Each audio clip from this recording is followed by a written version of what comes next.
Price Lord. இன்றைய தியானம் சங்கீதம் 37வது அதிகாரம் 1 முதல் 40 வரை. பொல்லாதவர்களை குறித்து எரிச்சல் அடையாதே, நியாயக்கேடு செய்கிறவர்கள் மேல் பொறாமை கொள்ளாதே. அவர்கள் புல்லை போல் சீக்கிரமாய் அறுப்புண்டு பசும் பூண்டை போல் வாடி போவார்கள். கர்த்தரை நம்பி நன்மை செய், தேசத்தில் குடியிருந்து சத்தியத்தை மேய்ந்து கொள். கர்த்தரிடத்தில் மனமகிழ்ச்சியாய் இரு, அவர் உன் இருதயத்தின் வேண்டுதல்களை உனக்கு அருள் செய்வார். உன் வழியை கர்த்தருக்கு ஒப்புவித்து அவர் மேல் நம்பிக்கையாய் இரு, அவரே காரியத்தை வாய்க்க பண்ணுவார். உன் நீதியை வெளிச்சத்தைப் போலவும் உன் நியாயத்தை பட்ட பகலை போலவும் விளங்க பண்ணுவார். கர்த்தரை நோக்கி அமர்ந்து அவருக்கு காத்திரு. காரிய சித்தி உள்ளவன் மேலும் தீவினைகளை செய்கிற மனுஷன் மேலும் எரிச்சலாகாதே. கோபத்தை நெகிழ்ந்து உக்கிரத்தை விட்டுவிடு. பொல்லாப்பு செய்ய ஏதுவான எரிச்சல் உனக்கு வேண்டாம். பொல்லாதவர்கள் அறுப்புண்டு போவார்கள்.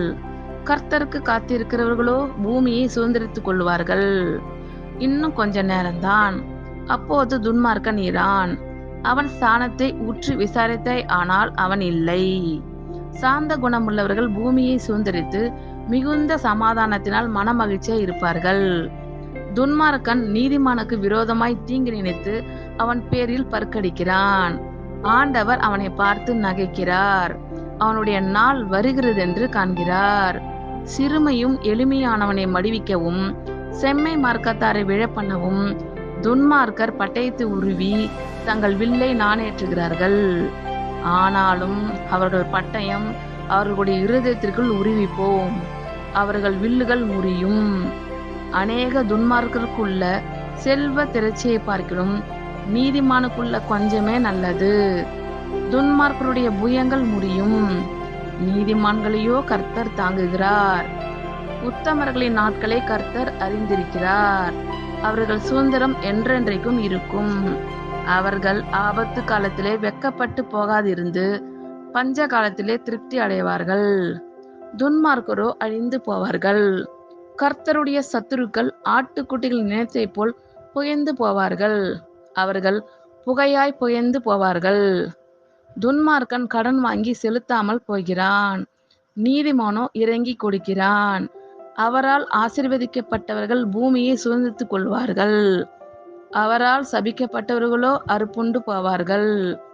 நல்ல மனுஷனுடைய நடைகள் கர்த்தரால் உறுதிப்படும், அவனுடைய வழியின் மேல் அவர் பிரியமாய் இருக்கிறார். அவன் விழுந்தாலும் தள்ளுண்டு போவதில்லை, கர்த்தர் தமது கையினால் அவனை தாங்குகிறார். நான் இளைஞனாய் இருந்தேன், முதிர் வயது உள்ளவனும் ஆனேன். ஆனாலும் நீதிமான் கைவிடப்பட்டதையும் அவன் சந்ததி அப்பத்துக்கு இறந்து தீர்கிறதையும் நான் காணவில்லை.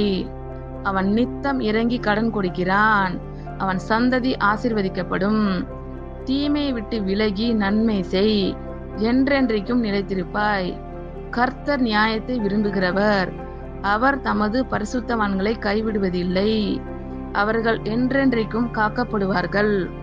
துன்மார்க்கருடைய சந்ததியோ அறுப்புண்டு போம். நீதிமான்கள் பூமியை சுதந்திரித்துக் கொண்டு என்றென்றைக்கும் அதிலே வாசமாயிருப்பார்கள். நீதிமானுடைய வாய் ஞானத்தை உரைத்து அவனுடைய நாவு நியாயத்தை பேசும். அவனுடைய தேவன் அருளிய வேதம் அவன் இருதயத்தில் இருக்கிறது, அவன் நடைகளில் ஒன்றும் பிசகுவதில்லை. துன்மார்க்கன் நீதிமான் மேல் கண் வைத்து அவனை கொல்ல வகை தேடுகிறான், கர்த்தரோ அவனை இவன் கையில் விடுவதில்லை. அவன் நியாயம் விசாரிக்கப்படுகையில் அவனை ஆக்கினைக்குள்ளாக தீர்ப்பதும் இல்லை. நீ கர்த்தருக்கு காத்திருந்து அவருடைய வழியை கைக்கொள், அப்பொழுது நீ பூமியை சுதந்திரித்துக் கொள்வதற்கு அவர் உன்னை உயர்த்துவார். துன்மார்க்கர் அறுப்புண்டு போவதை நீ காண்பாய்.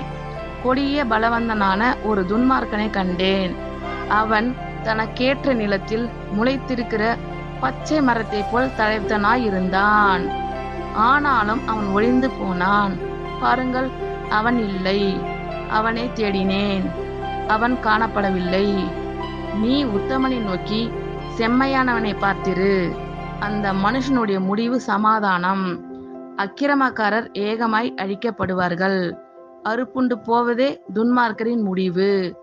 நீதிமான்களுடைய இரட்சிப்பு கர்த்தரால் வரும், இக்கட்டு காலத்தில் அவரே அவர்கள் அடைக்கலம்.